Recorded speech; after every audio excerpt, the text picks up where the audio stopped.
All right. Good morning, y'all. It's your girl, Coach Christal, and we are kicking off the first episode of 2026 of People on Purpose. Now, some of you might know the previous podcast. It was called Wisdom Wednesdays. Every Wednesday, we got to talk to a different visionary. But I realized that visionaries are also people who are integrating the lives by design and the lives they love. And what we can learn are the things that get them to be who they are, right? So this is a year that we are going to put things into practice. We're not just going to talk about it. We're going to be about it. So welcome to the Steps and Stages family. You know, we have a mantra here that just says a lot of things happen before this, and I guarantee a lot of things are going to happen after this, but I promise to be here with you now. Please be here with me now. And today, not only are you going to get to be with me, you get to be with, I've known this person my entire life, right? And life happens and things happen and you get to be with people for a season and then people grow and then you get to come back together. And so I just want to introduce you to not just someone who I admire or someone who I'm interested in getting to know more about their entrepreneurial and growth journey, but someone who I've known since kindergarten.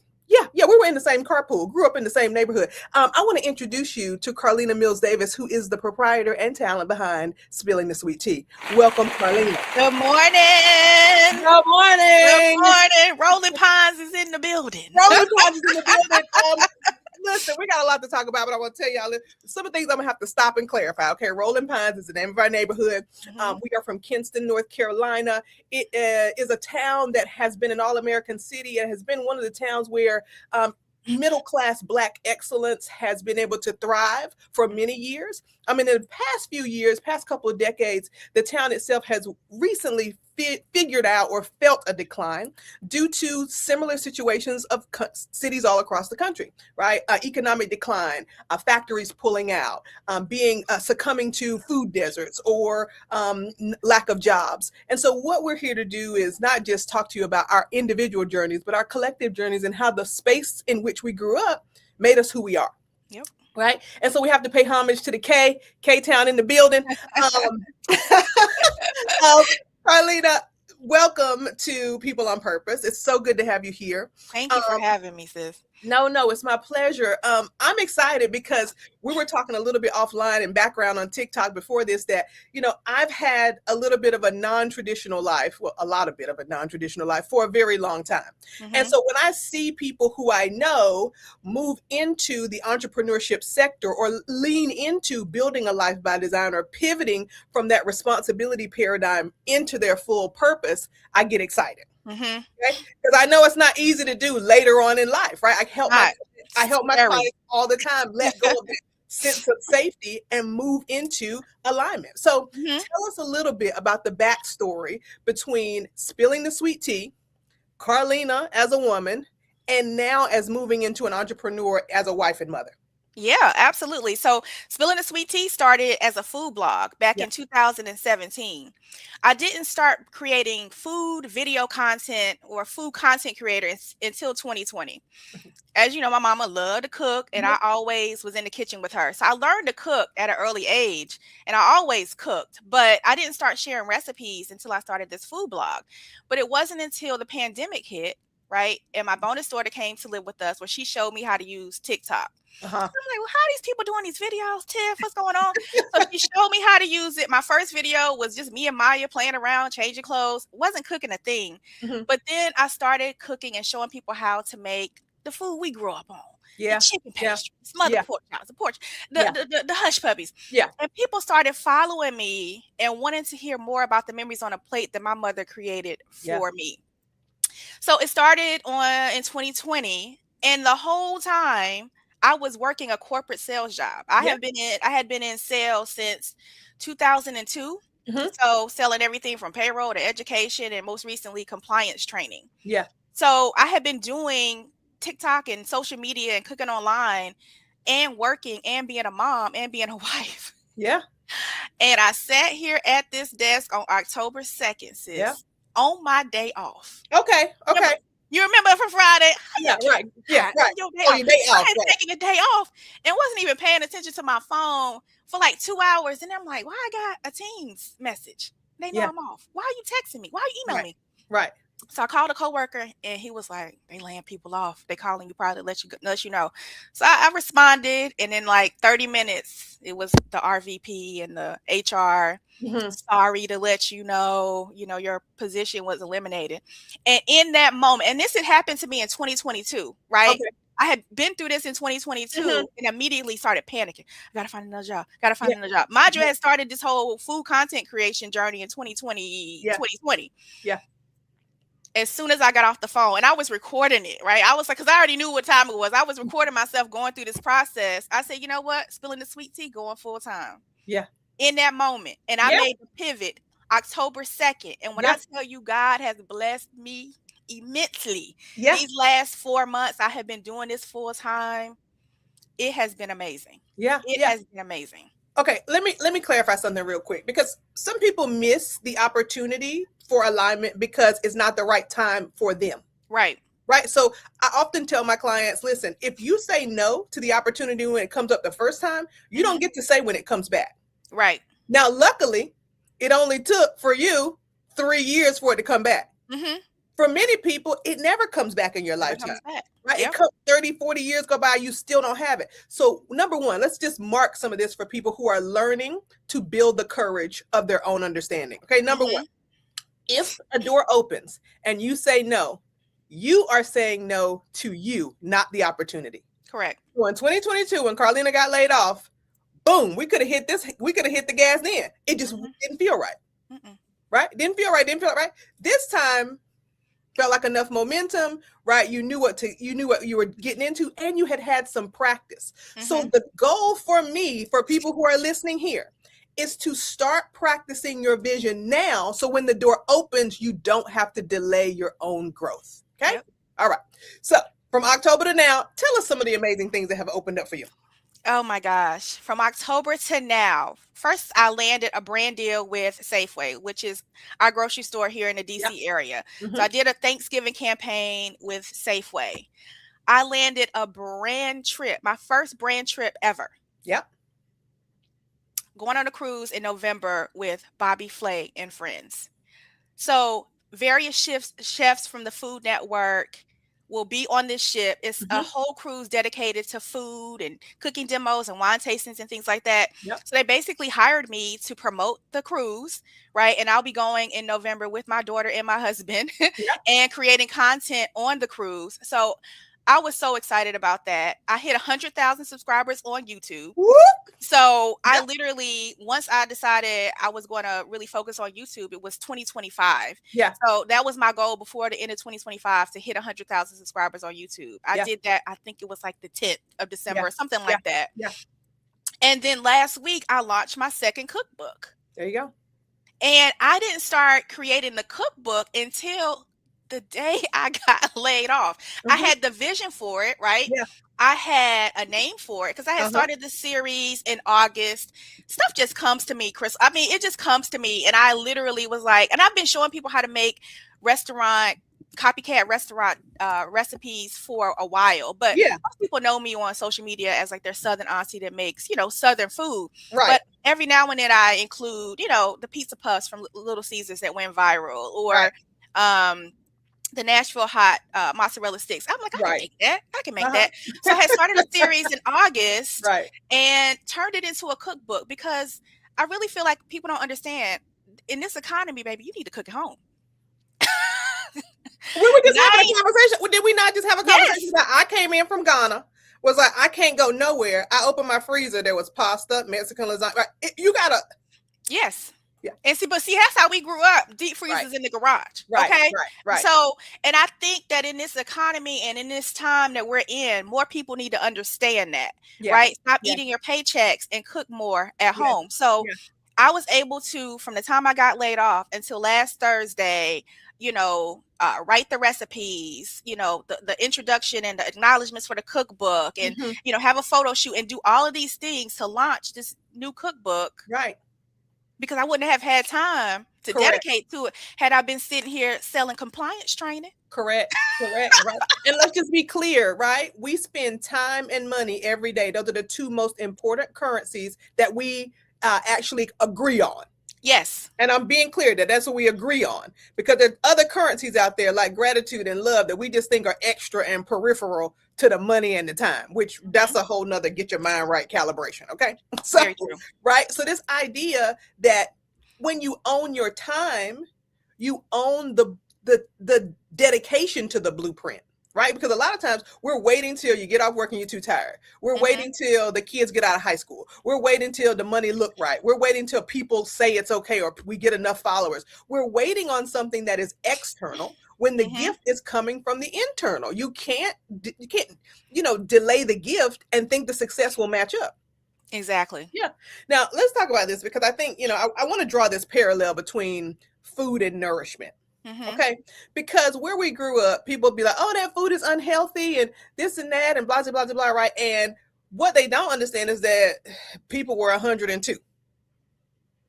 Okay. So let's just be clear about that right now. One of the things that we know is that the food is being treated in different ways right now. And also what they were doing was making food at home. And I know that people think that once they get to a certain dollar amount in their bank account, that luxury means being able to get things and acquire things and have a life of ease. But ease doesn't mean easy. And sometimes when you have things that compound over time that you don't learn how to do, you're literally paying the price of ignorance for your own comfort. True. And so this idea of cooking at home is not just about budgeting. It's about nourishment. It's about meals that come from your own hands that include love, not just provision, right? Exactly. So talk a little bit about that, how people need to, how can they recalibrate their mind around providing meals, not just sustenance? I mean, it's a mindset shift. And for us, right, because of how we grew up and who our mothers were, my mother used to always tell me, when you cook at home, you know what you eat, right? Correct. And I think people are going to learn it this year as we see the economy continue to decline, because I really feel like that's what's going to happen. I hate to see it, because that's just, nobody wants that, right? But I think they're going to have to learn things the hard way, especially if you didn't grow up seeing someone in your household cook every day, canning. Like, my mama used to can. In the summertime, we were shucking corn and shelling peas to put up for the winter time, right? Which I still do that. I still sometimes will put, canned pickles and stuff like that. Those things are lost, I think, on the younger folks. They are used to Uber Eats, Door Dashing, and not wanting to take the time to cook. If you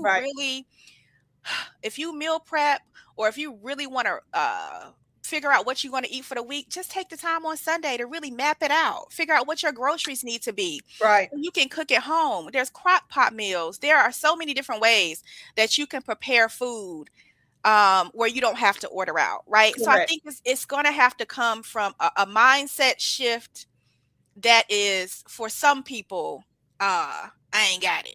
Right, it's gonna have to come. They're gonna have to get it out the mud because they ain't got it. Right, and they're gonna have to.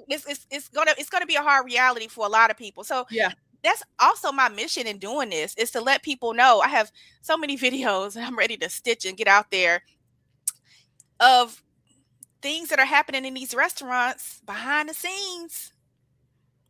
Right? Not only are you spending your money when you can be cooking at home and stretching your dollar, you don't know what's happening behind the scenes in some of these restaurants and some of these fast food places. So, and I'm not saying don't eat out. I eat out. Right. It's not like I don't eat out. I do. It's not every day. But it's not every day. Right. It's not every day. Right. It's once a week, maybe. Yeah. You know what I'm saying? It's not every day. But that's how I grew up. My mama, baby, listen, when you would go out to eat with my mama, and that was rare. Yeah, it was on a Saturday, and we were going to House of Wong, or we were going to get some New York style pizza, right, or we were going to Buddy Battles, okay, or the Sub Band, whatever his name was. Yeah. Okay. It was 2-3 places that she would fool with, or if she didn't feel like cooking on Sunday, which was rare, we go to K&W in Goldsboro. Yeah, that was it. She had a couple of places I could probably count on one hand where she would eat. She would always cook.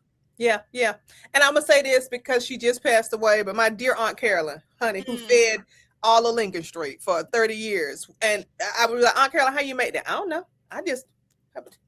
This idea that people had done it so long that it became second nature, right? And so you're talking about the mind shift between your first nature and your second nature, right? Right. Your first inclination might be to DoorDash. Mm-hmm. Your second thought could be, how do I make this? Right. Right.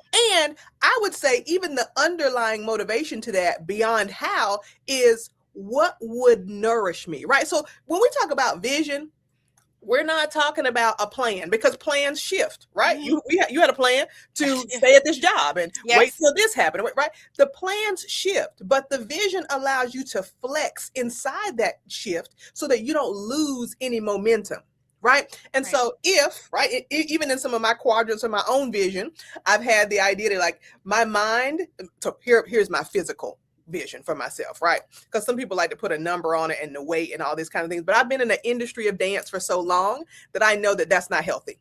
Mm-hmm. Right. So my physical vision is that my body matches the strength, agility, beauty, and complexity of my mind. Mm-hmm. And in that, at least one meal a day has to come from my own hands Mm-hmm. as a form of self-love, as a form of self-care. So when we talk about all these things like self-care, I'm going to the spa, I'm ordering food, I'm not cooking, actually, yes, you're going in the opposite direction, Mm-hmm. right? Because Mm-hmm. discipline is the highest form of self-love. It takes discipline to put the right things in your body, it takes discipline to do the right thing with your time, and it takes discipline to put your money in the places where your energy can align. Very and you true. brought up a great point about the economy. We've been depending for a very long time on one kind of economy. Mm-hmm. Right. And shout out to Charles Eisenstein, who has wrote a book called The Sacred Economy. Right. But, we used to we didn't grow up going to the grocery store for vegetables, y'all. No, ma'am. No, it was Mr. Buddy's truck Yes. right on JP Harrison Boulevard. Yes. Okay. And my mama garden. Okay. Right. Yep. Right. Mm-hmm. So Mm-hmm. this reclamation of time and space and energy is going to require a new motivation to nourish ourselves in a different way. Mm-hmm. Carlena, what's been the hardest mindset shift for you from October till now? I think for me, the hardest thing going from having a corporate sales job and doing things the same Mm-hmm. way every day, Mm-hmm. working for somebody else, Yeah. is time management for me. Yeah. Especially in this social media space, right? Because I create content for other people to consume, but I also enjoy consuming content. You know what I'm saying? So I have to reel myself in, girl, get off that dang on TikTok and figure out what you got going on for the day. Right. The first couple of weeks I was locked in because I was working on the cookbook. So now, I have like a strategy and a structure of my week and what I want to accomplish based on, the type of content I want to get out, what I want to work on when it comes to spilling the sweet tea or Miss Lena's. Like, it's so many different things I can be doing. So I just have to be more organized and have a calendar and all that type. I can't fly by the seat of my pants. Right. So that's been the hardest thing for me. Yeah. I did a whole office reset before I saw that. Coming into the new year. That has helped me too, just because, you can't really work well in dysfunction and not having things in place, So that has probably been the toughest thing, but I feel like I have a good hold on it now. You know? Okay. Yeah. Good. So, this also brings up a good point because some people in every area of their life become so accountable to other people that they do not understand giving themselves permission, right? So just to be clear, right, your calendar is an organizing principle for your energy. If you are not organizing your energy, somebody else will use it for some of their own purposes. Like, don't get it twisted, right? Because what we're seeing right now is a selling of attention. Right now, if you're watching this, we are benefiting from your attention, right? Maybe not monetarily, but the energy you're giving this particular platform right now is making this connection reciprocal, right? And so you have to remember that anytime you give someone your energy and you don't get anything back, that reciprocity is a sign of poverty if you don't get it back. Right. So if they do give it back, this is a sign of wealth. Like, oh, this is an energetic exchange. This is where my zone of genius can flourish. Like, this is where we are coming together to build. Right. And so as you are using your calendar for organizing principle of your energy, you're then using your vision to reverse engineer what you need to be doing now till then. I'm in 2033, y'all. Right now, my mind is in 2033. You can ask all of my clients how it goes from here to there. But 2033 is where I'm at. What I'm doing right now makes my future self, who lives in 2033, extremely happy. Mm-hmm. Right? So we got to remember that the connection and the relationship we're forging is with ourselves, the now self and the future self. Correct. So in 10 years, Carlena, what is the future self going to be doing? In 10 years, the future self is going to be on Food Network. Okay. It's on my vision board. I'm going to be on Food Network sharing memories on a plate. What I want is to share other people's memories on a plate. I share the memories on a plate my mother created for me. But I would love to, and I do a series like this around Mother's Day, and I've done it around Father's Day. It's the people that follow me, my Spilling the Sweet Tea community. I want to know what memory on a plate is significant to you. What was the dish your mom or auntie or grandma or whatever made? Share it with me so I can share it with everyone else. So, I mean, that's what I am thinking about 10 years from now. And then closer to retirement, I want to be working smarter, not harder over the next 2 years so I can be chilling. Right. And I could do this. It was Jill Scott. Was it Jill Scott? Oh, yeah. Work hard in your 20s, work smart in your 30s, work how you want in your 40s, work when you want in your 50s. Girl, I had one of those. Let me tell you what mine was. 30 and flirty, 40 and fabulous, 50 and free. Yeah. You know what I mean? It is what it is, right? But if you don't have those markers, then you'll find yourself in one of those zones of comfort where everything is okay. Right. There are no big peaks, no big valleys. And you'll stay there so long that if we look at an EKG machine, right, you're like the Walking Dead. Yeah. You're just doing whatever happens. Like in my industry, right over here, we're talking about self-development and growth, right? Napoleon Hill wrote a book called Outwitting the Devil. What he calls that is hypnotic rhythm. And that's what we got to be careful of, that we don't fall into this hypnotic rhythm of doing whatever the world tells us to do. When the news get mad, we get mad. When somebody upset, when somebody happy, we get to be happy. No. Your environment translates into your environment. Correct. Right. And doing that work is what gets this work done. So I'm going to touch and agree on you in 10 years. This is January 12th, 2026. On January 12th, 2036, after 3 years after I'm retired, I'm going to be watching the Food Network at the Sanctuary Home looking at Carlena's show. Okay. Right. Sanctuary. Okay.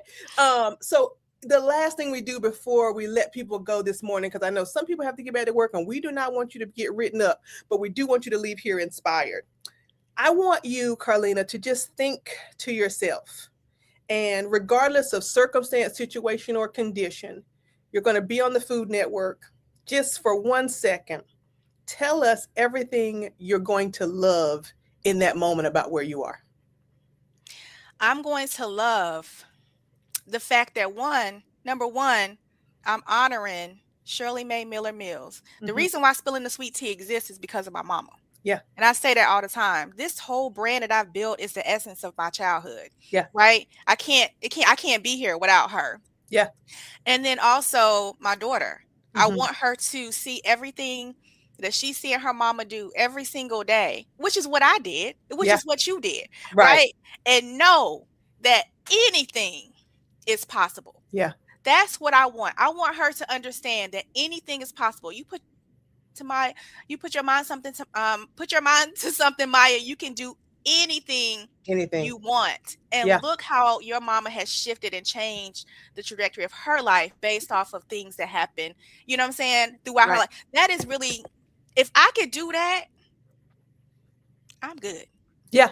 Yeah. If I could do that, I'm good. And I feel like I'm on road to that. I definitely feel I have that first part, but it brings me so much joy, Christal, for people to comment. I made chicken salad the Shirley Mae way. I made candy yams the Shirley Mae way. Like, it just makes my heart smile to know that, the recipes my mother taught me, people are, recreating them and making them for their family. So that's what I say, if I had to answer that, that's what I would. That's how beautiful. I feel. It's beautiful. Listen, because legacy is another form of wealth, right? And so I just want to also be clear to people out there that both of us are, both our parents are deceased. I want to be clear that what we know from psychology is that people are really only remembered up to 5 years after they pass away, unless someone keeps their name alive. Yes. And a lot of times we get our gift confused with the work we're doing. And sometimes the work we're doing and the gift are just in a misalignment. The vehicle for your gift may not be your work, and vice versa. But what Carlena is really illuminating is that the gift is in you, but until you see it as all the things that have become a part of your past, it's not what happened to you, it's what happened through you so that you could become who you're meant to be. Right? Like my mother was so many things. So many things. So many Amazing. things, right? Amazing. Right? And people look at me and be like, "You're doing too much," and I'd be like, "Baby, you don't know what too much is." Right. Right now, I'm chilling. This is like the calm version of me. Okay. And also, my father was a freedom fighter. Both of our fathers were in the military. Yes. Right? My father lost both his legs in Vietnam. My mother was an advocate for everybody from the down the hill to the up the hill for our entire lives. So we get to honor them with the Brown Memorial Family Scholarship, right? So every year we're trying to pour back into our hometown. I really want to just also shape for y'all the perspective of where you come from and where you land. And the continuum between those two places is the path. You're not looking for a purpose. If you're looking for your purpose, look back at all the milestones that had the same temperature, that had the same connective tissue, that had the same components. Like, oh, when I was over here, I was doing that and people loved it. When I was over here, I was doing that and people loved it. That's your purpose. You don't need to find it. You don't need to find it. You just need to remember where it feels easy to you in life. Exactly. As we move forward, my prayer for you and everybody watching is that your gift unfolds with ease, that your time multiplies so that days turn into moments, not that you miss them, but that they become the meaning of your life, and that from now going forward, you have everything you need, want, or desire. Listen, y'all. I received that, sis. Thank you. Okay. We're going to let you go, but it means not that we're letting you go from what you're doing, but that we're letting you move into the next stage of your life. If you are looking for help in terms of developing your vision, there's going to be a link in the chat. It's going to be to the Vision Circle. It's a monthly accountability group with visionaries across the country. And it's live teaching with me once a month. I'd love to see you there because I want you to be a person who lives on purpose. Carlena, thank you so much for being our guest. If y'all have questions, comments, concerns, nonviolent disagreements, drop them here later. We'll make sure we get back to them and answer them. But for now, this is People on Purpose. I'm your girl, Coach Christal, Carlena Mills Davis of Spilling the Sweet Tea. Have an amazing Monday and make it real on purpose.